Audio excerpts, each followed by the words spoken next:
Hello everybody, I'm Guz. This is Guzworks in Space Engineers, and this here is the Foundation Class Refinery Frigate. It's meant to kind of be self-sustained for the most part, the exception of assembly. So again, only refinery, not meant for assembly. And it carries a few mining ships with it to take care of its job. Has full crew quarters and all the things needed for a long-range mission. Real quick, go over some outside stuff here, and then we'll get inside for the meat of stuff. I did include some turrets because the updates allow for them to target meteors and objects on their own, and just in case of pirates or meteors, we want to be able to defend ourselves, at least in a basic way. Definitely not a military vessel. This is a very weak ship, all light armor. The bulkheads are not really crazy, just what's needed. All in all, 10 turrets, 4 forward, 4 aft, 2 side and central. Yeah, they should take care of that. A couple auxiliary solar panels on the outside, just for powering lights and things in case there's some sort of outage, loss of uranium, reactor damage, what have you, and a couple of docking clamps, one on that side and one on the symmetrical end over there. That is for the conveyor system for the mining ships to dock and get their stuff everywhere in an automated fashion, and then go and dock themselves. We're coming into the airlock here. Whoop. Ooh. Gravity's a little wonky out here. And once we're through the airlock, there's another one, again, symmetrically on the other side. We are in the ship. This is the main industrial bay. 6 large cargo containers, the forward gravity generators, a couple extra cargo containers that are off the grid. They're sort of out of the conveyor system, because they'll be housing things like maybe for armory purposes, small arms, things like that. You can see some of the conveyor system overhead, plugging into the containers as well as the refineries. And if we come take a look at the flight deck, there are conveyor systems going to the back large containers out there, which are hooked into the docking outside. Yeah, that's pretty much the industrial area here. I did try to make everything well lit, but give it a nice, good, spacey feel. And who's leaving these doors open? Born in a barn, sheesh. Alright, here we're on the flight deck. And I'm not featuring them here, but there are 4 Bulldog class mining ships. They take care of business. Hard to control. Takes a lot of skill to pilot, but they can get into a lot of tight areas once you're really dig some cool ways with that. Again, the large cargo containers are here. Docking lights, which look cool from afar. You can kind of see and know that you're coming home. And some lights to kind of spotlight down on the ships. Coming inside, here, engineering. 2 large reactors. Meets the ship's power needs. Shouldn't go over 50% power usage at full running, everything, I believe. 12 gyroscopes, which do not help the case for this large ship.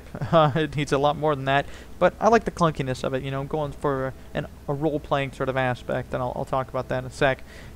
Aft gravity generators for the aft part of the ship, and access to the biggest main engines right inside. That way we don't got to go outside and work on them. It's not that way with all the engines, but our main forward thrusting engines,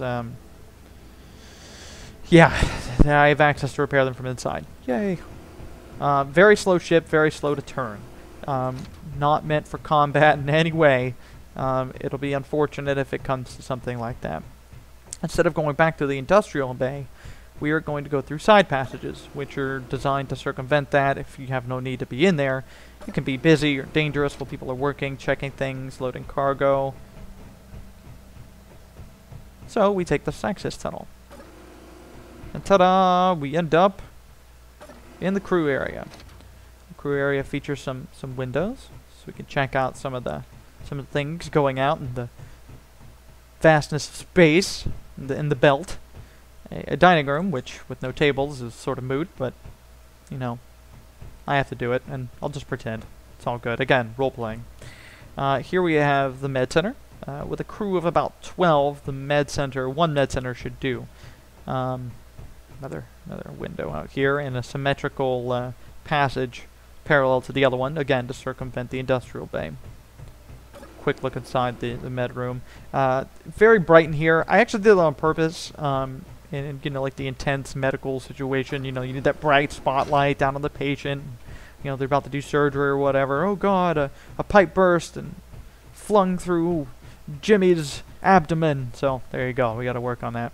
This is the crew quarters, the actual sleeping area. It's sort of shared by everybody. You can't expect privacy, you know, when you're out for like a year or so with all your work buddies. Again, this is a work vessel. You know, this isn't like a leisure vessel.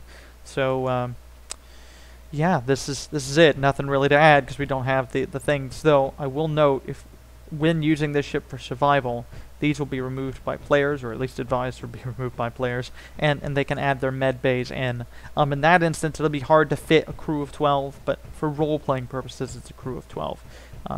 Otherwise, it's a crew of something. Figure it out. And survival, you know, you just kind of work everything out anyway. And here, we're moving up to the bridge, the command deck, with a vast view, and the inability to close doors. A vast view. Very nice. You can see everything that's going on, observe, and make corrections and adjustments as needed.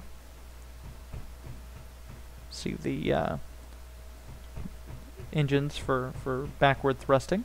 And a few command chairs, some for piloting, and some for just monitoring the situation. You know, only if necessary. Give you a quick show of just how slow this sucker is. Again, it's not the biggest ship, but I intentionally didn't make it like this super maneuverable thing here. Getting up to speed, 1.5 meters per second squared acceleration, roughly, something like that. About 3,000 metric tons. I mean, it's big. It's about 180 meters long, I believe. I've named it the Opportunity. It's a role-playing vessel, but also I sort of anticipate doing something with survival in it, which is best for roleplay anyway. And with that, you know, it could definitely work out. Just a nice little starting thing. Here we're just cruising through the belt at about 20 meters per second. And pretty much you just roll this up on an asteroid, and send your friends out mining, and get it all going. Turn on dampeners and get stopped here. And that's pretty much it. I hope you guys like the ship. I like it. I'll definitely get into a dedicated server thing at some point, and I'd like to feature something like this or things in different scenarios. Like and subscribe, comment, critique, whatever. Talk to you later. Take care. Bye.